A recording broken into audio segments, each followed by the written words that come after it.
الحمد لله الذي خلق كل شيء زوجين وفطرهما على سجيتين على حدتين ليتقوى بعضهم من بعض في عبادة خالق الكونين. أشهد أن لا إله إلا الله وحده لا شريك له في الثقلين، وأشهد أن سيدنا ومولانا محمدًا عبده ورسوله إمام القبلتين، صلى الله عليه وعلى آله وأصحابه في الدارين. أما بعد، فيا معشر الإخوان، اعلموا أن الله تعالى جعل من وظائف حياة الرجال رفع المؤنة عن الأهل والإنفاق على العيال، وجعل من وظائف حياة المرأة تسكين قلوب الرجال وتوليد أولادهم وتربية أطفالهم وحفظ متاعهم في بيوتهم وانصرام حوائج البيوت لهم واختصاص زواتهن بالعصمة والعفة لأزواجهن. وقد قال عليه الصلاة والسلام: المرأة عورة فإذا خرجت استشرفها الشيطان. وعن أم سلمة رضي الله عنها قالت: كنت عند رسول الله صلى الله عليه وسلم وعنده ميمونة، فأقبل ابن أم مكتوم وذلك بعد أن أمرنا بالحجاب، فدخل علينا فقال: احتجبا منه. فقلنا: يا رسول الله، أليس هو أعمى لا يبصرنا ولا يعرفنا؟ قال: أفعميا وإن أنتما لستما تبصراني؟ أعوذ بالله من الشيطان الرجيم. وقرن في بيوتكن ولا تبرجن تبرج الجاهلية الأولى. بارك الله لنا ولكم في القرآن العظيم، ونفعنا وإياكم بالآيات والذكر الحكيم، إنه تعالى جواد كريم ملك بر رؤوف رحيم.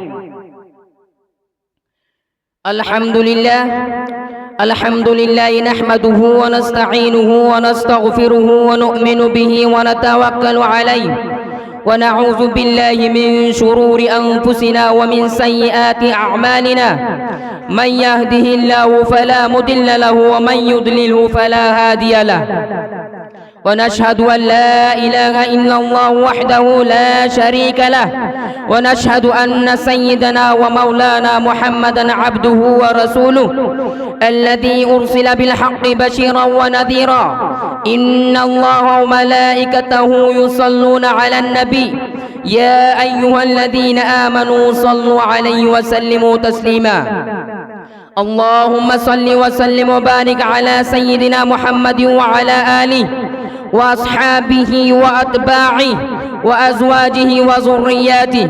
قال النبي صلى الله عليه وسلم: أرحم أمتي بأمتي أبو بكر رضي الله عنه، وأشدهم في أمر الله عمر رضي الله عنه، وأشدهم في أمر الله عمر رضي الله عنه، وأقضاهم علي رضي الله عنه، وفاطمة سيدة نساء أهل الجنة رضي الله عنها، والحسن والحسين سيدا شباب أهل الجنة رضي الله عنهما، وحمزة أسد الله وأسد رسوله رضي الله عنه.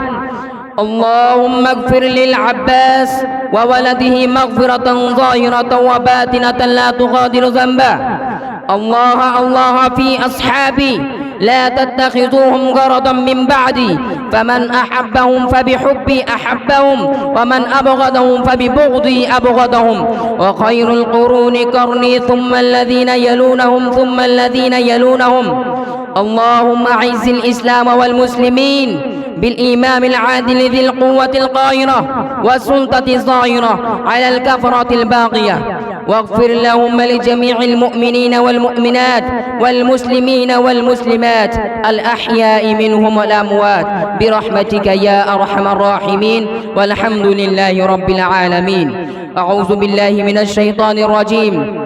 إن الله يأمر بالعدل والإحسان وإيتاء ذي القربى وينهى عن الفحشاء والمنكر والبغي يعظكم لعلكم تذكرون. اذكروا الله يذكركم وادعوه يستجب لكم، ولذكر الله تعالى أعلى وأولى وأعز وأجل وأهم وأتم وأكبر.